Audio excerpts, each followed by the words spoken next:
Olá pessoal, muito bom dia. Está começando mais um Bom Dia Mercado desse cenário antigo que me traz uma nostalgia danada.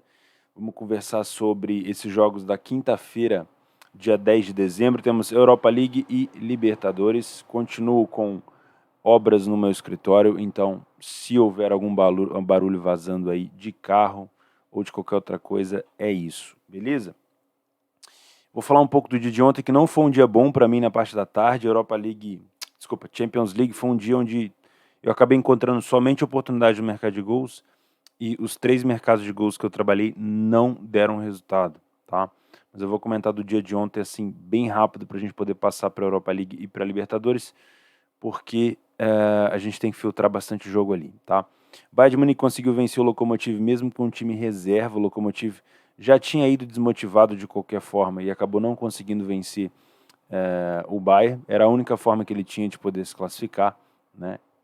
O Salzburg não conseguiu vencer o Atlético de Madrid, também precisava vencer o Atlético de Madrid para se classificar em segundo, tomou um gol de cabeça e logo depois baixou ali o ânimo dos caras, tentaram até ir para cima, perderam um gol na cara com aquele rapaz que sabe fazer, que bate muito bem falta. Eu acho que ali deu uma desanimada no Salzburg e o Atlético de Madrid foi lá e ainda fez mais um gol. Aqui eu escapei de trabalhar o mercado de gols, estava um jogo muito aberto no início, e eu escapei de trabalhar um over de longa exposição aqui, mas na Inter e com o Shakhtar eu não escapei. Esse foi um jogo muito bom no primeiro tempo, a Inter dominou bastante, deu alguns espaços para contra-ataque, eu me expus no over de longa exposição, não peguei nada.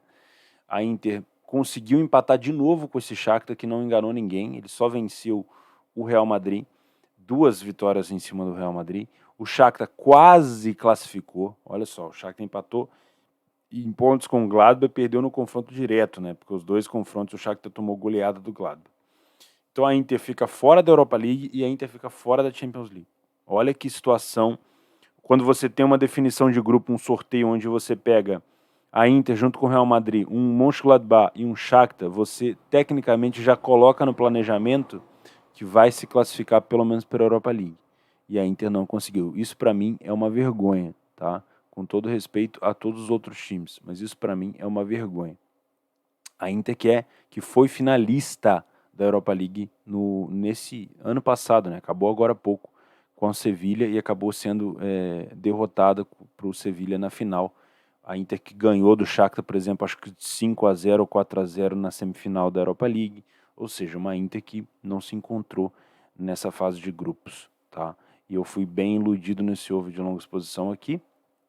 O Real Madrid com o Borussia, o primeiro gol do Benzema veio de cabeça numa situação onde o Real Madrid não estava assim tão bem, estava um jogo bem morno, bem igual, e depois, logicamente, o Real Madrid conseguiu, acho que numa fase um pouquinho mais superior, fazer outro gol de cabeça com o Benzema, uma assistência do Vasquez, uma assistência do Rodrigo. O Real Madrid aproveita, já que ninguém quis pegar, a liderança do grupo, né? O Real Madrid teve 2 derrotas nesse grupo aqui, as 2 para o Shakhtar, aí conseguiu vencer a Inter fora de casa, empatou em casa com a Inter e ganhou do Gladbach em casa. Já tinha empatado com o Gladbach fora e ganhou do Gladbach em casa e assumiu a primeira colocação. Um belo resultado para o Real Madrid, um Real Madrid que ainda não está pronto, que defensivamente é bom, que no meio campo é bom, mas que ofensivamente continua deixando a desejar, né? Mas a gente fala isso outro dia. City, de novo, só confirmou a vitória contra o Marselha. Porto, de novo, só confirmou a vitória contra o Olympiacos. Era isso mesmo que a gente esperava. O Olympiacos, pelo confronto direto, acabou descendo para a Europa League. Nesse grupo do Ajax e Atalanta, esse jogo foi muito decepcionante no primeiro tempo. Foi um jogo muito, muito fraco.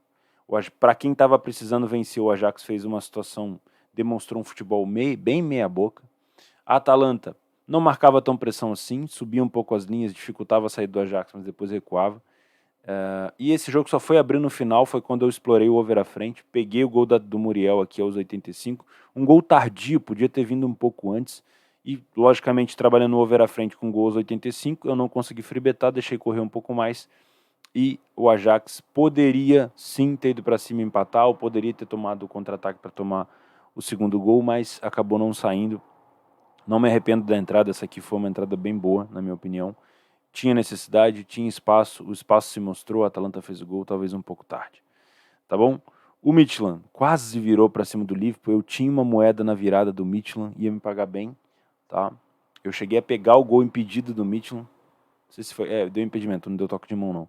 O Liverpool totalmente desinteressado pro jogo depois no segundo tempo, cagou mesmo, com perdão da palavra, cagou pro jogo. E o Midtjylland ainda conseguiu empatar esse jogo, mas poderia ter virado. Acho que seria uma alegria muito maior para eles do que uma decepção para o Liverpool. Tá? Seria bem interessante, até porque o confronto direto da Atalanta com o Liverpool, ele se tivesse perdido, o Liverpool ia ficar com 12. A Atalanta não ia chegar mesmo, de qualquer maneira. Tô falando besteira aqui. E tivemos o jogo anulado no dia de anteontem e jogado ontem entre PSG e Basaksehir, depois da situação de racismo lá no jogo pelo quarto árbitro, suposto, né? Mas, opa, apagou minha tela aqui. Mas o Neymar tirou uma nota 10 aqui, né? Vocês estão olhando aqui embaixo. O jogo foi muito teta para o PSG, era esperado isso. O United, quando perdeu para o Leipzig anteontem, já sabia que seria eliminado. Então nós ficamos com o PSG em primeiro do grupo, o Leipzig em segundo e o United em terceiro. A chance do United seria o PSG não pontuar contra o Basaksehir, né? Não pontuar, não vencer o Basaksehir, mas seria muito difícil. Neymar fez um hat-trick, Mbappé voltou a marcar gol 2 vezes e ficou nisso, tá bom? Na Libertadores, uma odd amassadíssima do Grêmio. Vim aqui comentar com vocês ontem que eu não concordava com essa odd do Grêmio tão abaixada. Também tinha comentado isso no Betcast, que a odd do Grêmio estava muito baixa e que o time do Grêmio não era assim tão superior ao time do Santos. O Santos tem um bom ataque, talvez defensivamente não seja isso tudo. A criação também passa muito mais pelo ataque do que pela defesa, mas eu achei essa odd muito baixa. Não trabalhei ali Grêmio para vir aqui e ficar lá, eu falei, não, eu não trabalhei ali Grêmio, tá? Eu assisti esse jogo, mas esse jogo ele foi muito mais parelho do que o mercado esperava, principalmente antes do jogo, quando saiu a notícia que o Jean-Pierre não jogava, mas aí também saiu a notícia que o Soteldo tinha pegado Covid. Não sei se os dois vão jogar no jogo da volta ou não, mas o Grêmio foi buscar um empatezinho no último lance do jogo, num penal polêmico pra caramba. Polêmico que eu disse assim, bateu na mão logicamente, mas um penal muito reclamado pelo Santos, né? Hoje em dia com o VAR eu não entendo tanta reclamação assim, deixa o juiz, eu não sei, ó, o pênalti foi aos 97, ele foi bater, sei lá, aos 102 minutos, né? Por quê? Porque rodeia o árbitro, não deixa o cara ir lá na televisão dar uma olhada, fica reclamando. Cara, se tem o VAR, deixa o maluco olhar e deu. Eu não consigo entender essa demora, né? Mas enfim, paciência. Então, um bom resultado do Santos fora de casa. Eu achei que o Santos poderia ter marcado no contra-ataque. O Santos perdeu uma ou duas chances incríveis de contra-ataque, 2 contra 1, que o Grêmio subiu demais para cabecear, acabou não conseguindo voltar rápido. E tivemos um Internacional jogando bem diferente no primeiro tempo contra um Boca Juniors, administrando o resultado, um Boca Juniors muito mais com regulamento debaixo do braço. O Inter acabou conseguindo marcar um gol. Se não me engano, esse gol foi contra do Boca, logo no comecinho do segundo tempo. Isso botou pressão no jogo, o Boca foi para cima, o Inter não estava conseguindo contra-atacar tão bem assim. Eu fiquei de fora do mercado de gols aqui, não quis me expor, porque o primeiro tempo foi todo do Inter, daria para trabalhar ali ao Boca, acho que o match odds aqui foi bem tranquilo de trabalhar. E no segundo tempo só deu Boca, o Inter também abdicou um pouco de contra-atacar, então me tirou a vontade de trabalhar o mercado de gols. Nos pênaltis, tivemos Rodrigo Lindoso chutando para fora e Peglow, aquele carrasco contra o Galo. Carrasco de empate não é carrasco, né? Acabou perdendo, chutando para os dois. Acho que os dois pênaltis foram chutados para a lua, né? E aí passa o Boca Juniors para as quartas de final. Lembrando que isso aqui, mesmo estando na época de quartas de final, isso daí era um jogo de oitavas, porque foi adiado o primeiro jogo por conta da morte do Armando Maradona. O jogo mais fácil do dia para mim, onde eu vinha ganhar dinheiro, foi São Paulo e Botafogo. Eu vim aqui ontem para vocês e falei, gente, o Botafogo, me perdoe botafoguense, me perdoe a segunda paixão que tem no meu peito, que eu gosto muito do Botafogo. O Botafogo vai cair esse ano. E jogando contra um time de São Paulo, que tem um dos melhores futebols do Brasil hoje, é bem provável que seja um back São Paulo, e foi um back teta, foi um back fácil, na minha opinião, tá? para Panther, para quem gosta de trabalhar aqui de longa exposição, acho que foi ainda melhor. Depois do primeiro gol do São Paulo, os padrões continuaram. Então, eu acho que pegar 1 ou 2 gols aqui era bem plausível, tá bom? Então, o Botafogo segue nessa sina, nessa fase. O São Paulo tira os jogos atrasados e coloca 7 pontos na frente do Atlético Mineiro, que tem 24, já, 24 jogos. E Flamengo e Grêmio, os dois, um com 42 e outro com 40, ainda tem que jogar. Então, olha, hein? São Paulo forte na briga pelo título. Vamos falar então do dia de hoje rapidamente, fazer um acordo aqui com vocês. Dia de hoje eu só vou focar em jogo que importa, beleza? Eu passo pelo grupo, dou uma olhada no que tá valendo e a gente comenta somente isso, tá bom? Grupo A, Roma classificada, com um número de pontos bem exacerbado. A única briga que a gente tem aqui é em Young Boys e Cluj, inclusive os dois se enfrentam lá em Young Boys, como a gente costuma brincar. Tá? Young Boys em casa, começando com uma odd de 1,57 jogando contra o Cluj.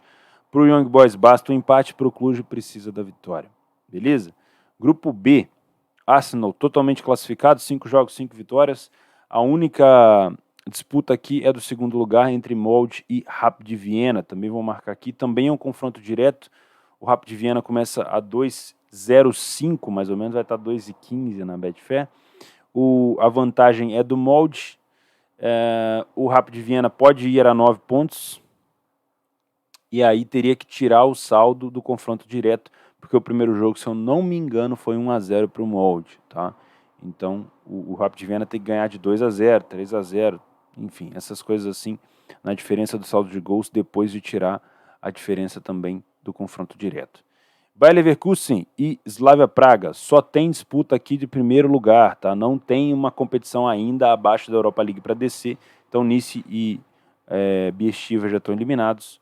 Slavia Praga e Leverkusen vão jogar para disputar o primeiro lugar do grupo. Os dois têm 4 vitórias e 1 derrota. O Leverkusen é uma máquina de fazer gols. Então, para quem gosta de trabalhar gols, vale a pena dar uma olhada nesse jogo aqui.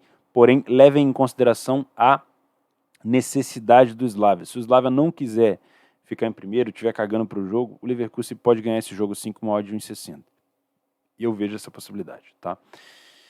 No grupo D, onde nós temos o Rangers e o Benfica, a única disputa aqui é o primeiro lugar do grupo entre Rangers e Benfica, só que eles não se enfrentam. Os dois jogam fora de casa, um contra o Lech Poznan e o outro contra o Standard Liège. As odds são bem parecidas, 1,50 para o Rangers, 1,55 para o Benfica.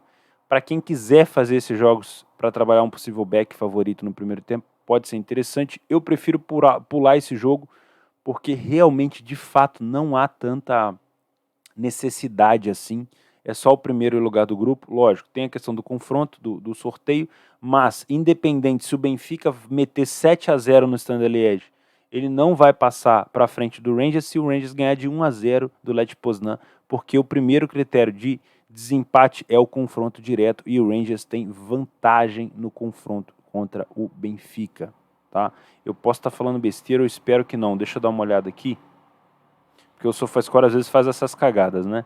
Deixa eu ver os confrontos do Rangers aqui com o Benfica. 2-2 no jogo de ida e 3-3 no jogo de volta. Então, é besteira isso aqui. O segundo critério de desempate... O segundo critério de desempate é diferença de gols. Tá. O Benfica fez 16 e tomou 7. O Rangers fez 11 e tomou 7. Então, na minha opinião aqui, o Benfica está na frente. Eu vou até dar uma olhada aqui no site da UEFA. UEFA Europa League. Cadê o site aqui embaixo? Aqui. Eu vou dar uma olhada nessa classificação aqui, porque isso aqui é importante.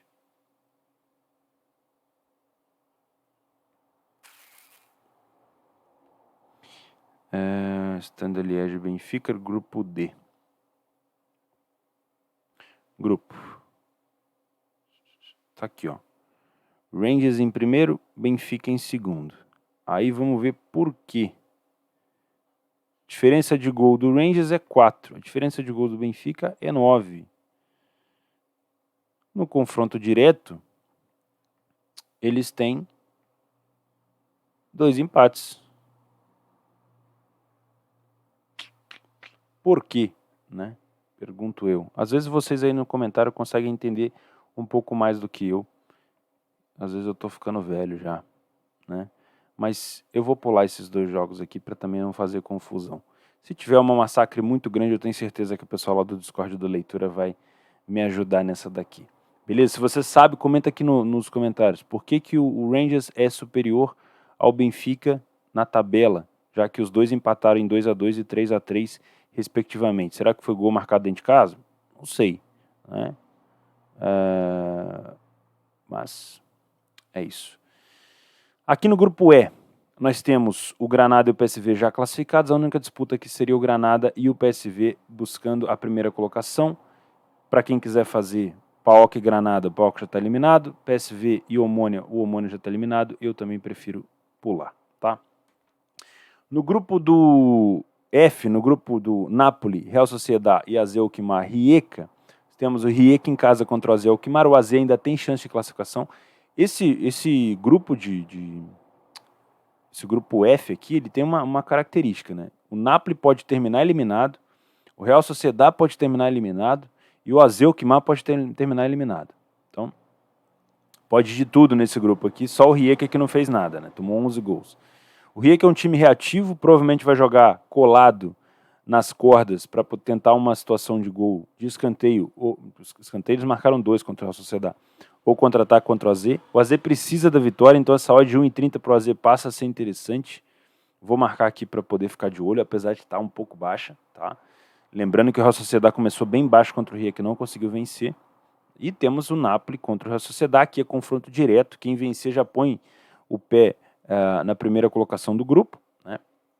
Porque o Real Sociedad tem vantagem no confronto direto contra o AZ, se eu não estou enganado.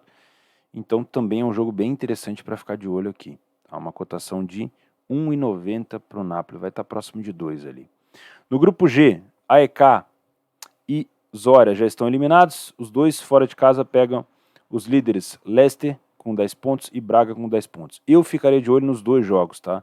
Diferentemente do Benfica e do Rangers, que também disputam primeira colocação e jogam contra times que já estão eliminados, os dois jogam fora de casa. Esses dois aqui jogam em casa, tá? Eu gostaria muito de ver um Leicester em casa contra um AEK desfarelado, que não quer mais fazer nada. É só de 1,35, 1,40 me agrada. Mesma coisa para o Braga. O Zorya é um time ruim, se tiver desanimado, então nem se fala. Não briga por mais nada, então se o Braga quiser a primeira colocação desse grupo, que eu acho que eles vão querer, o Braga jogou muito bem na partida passada contra o AEK, vale muito a pena ficar de olho nesse Back Braga também, tá? Grupo do Milan, isso aqui me causa um certo desinteresse, porque nós já temos a garantia de classificação aqui, tanto do Milan quanto do Lille. Os dois jogam fora de casa, mesma situação lá do Benfica com o Rangers. Os dois jogam fora de casa, tentando a primeira colocação do grupo. Um empate, se o Milan não vencer, um empate para o Lille basta. Se o Milan perdeu, o Lille não precisa fazer nada, então também prefiro pular esse jogo aqui e dar uma filtrada melhor, tá bom? No grupo I, temos o Maccabi Tel Aviv e o Sivasspor, é o único jogo do dia, o outro foi adiado, e é um confronto direto, tá? O Sivasspor pode chegar a 9 pontos, o Maccabi Tel Aviv tem 8. Então, se empatar, o Maccabi Tel Aviv fica com o segundo lugar, se perder, o Maccabi Tel Aviv é eliminado, o Sivasspor passa para a segunda fase, ou para as oitavas de final, tá bom? No grupo J, Ludogorets, Lask, Antwerp e Tottenham. O único confronto que eu quero olhar aqui é esse jogo aqui do Tottenham com o Antwerp, não sei dizer muito bem. Esse jogo vai ser na Inglaterra, essa odd do Tottenham a 1,30 e poucos me agrada, porque se o Tottenham vencer, ele assume a primeira colocação do grupo e aí passa muito bem. Já é líder da Premier League, ainda seria líder do seu grupo na Europa League e poderia pegar um adversário mais acessível, tá? Que na minha opinião o Tottenham é um dos favoritos aí para a competição, é que não está tão focado, tá? Aqui no grupo do Dinamo de Zagreb, o único confronto é entre VAC, que é o Wolfsberg AC, contra o Feyenoord, né? Disputando quem fica aí em primeiro lugar, em segundo lugar. O Feyenoord pode ir a 8 pontos, o VAC tem 7. Não fiz jogo desse time ainda na vida, se eu não me engano. Faz tempo que eu não faço o Feyenoord, um confronto bem parelho. E no grupo L, a minha opinião para vocês é abandonar esse grupo aqui, porque o Hoffenheim já é líder do grupo, não perde a liderança mesmo que o Estrela Vermelha chega a 13 pontos, que ele tem confronto direto. joga contra o fraco Ghent com uma odd de 1,40. Também não é ruim não. Vou marcar aqui. Vai que o Hoffenheim está com interesse de marcar gols para poder os jogadores se mostrarem na Europa, né? Porque classificação mesmo não precisa de nada. Se perder de 10-0 aqui, ele continua sendo o primeiro lugar do grupo. E no outro jogo temos o Liberec contra o Estrela Vermelha.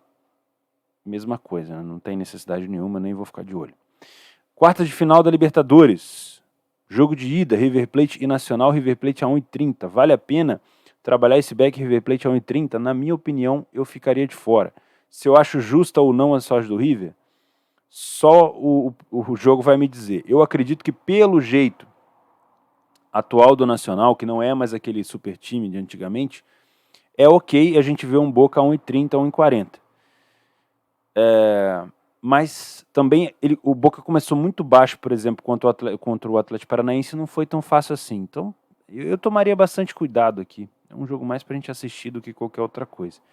Temos um jogo de Libertadores dentro da Sul-Americana, né, nas quartas de final, um Lanús contra o Independente, o maior campeão da Libertadores, o Independente, o rei de Copas. Pega um Lanús que já foi finalista de Libertadores também com o Grêmio, acho que já foi campeão também, se eu não estou enganado. Para quem quiser dar uma olhada, vale a pena. E é isso, eu acho que eu já passei por tudo, até falei um pouco demais, já foram aí 21 minutos de programa. E é por aí mesmo, o dia de hoje. Deixa eu ver como é que ficou aqui, se eu não errei nada. Olha ainda, deu bastante jogo, filtrei pra cá, é incrível, né, meu? Faço uma filtragem enorme na Europa League, ainda tem 15 jogos. 1, 2, 3, 4, 5, 6, 7, 8, 9, 10, 11 jogos. Meu Deus. 1, 2, 3, 4, 5 às 12h55. 1, 2, 3, 4, 5, 6 às 5 horas. Ai, caramba. Já filtrei, provavelmente vou filtrar de novo. Filtra aí que eu filtro aqui, beleza? Tamo junto, pessoal. Amanhã a gente se fala na sexta-feira. Uma excelente quinta para vocês. Cara, Europa League reduz um pouco a mão nos jogos que você não tem método, se quiser trabalhar. Se conseguir ficar de fora dos jogos que você não tem método, fique. Se está experimentando um método novo, vai com a mão reduzida. Toma muito cuidado para não se influenciar com opinião alheia em Discord, TeamSpeak e qualquer outra coisa em relação a esses jogos, esses dias com vários jogos. Faz o seu, cada um faz o seu e assim a gente vai sobrevivendo. Valeu, pessoal, um abraço. A gente se vê amanhã.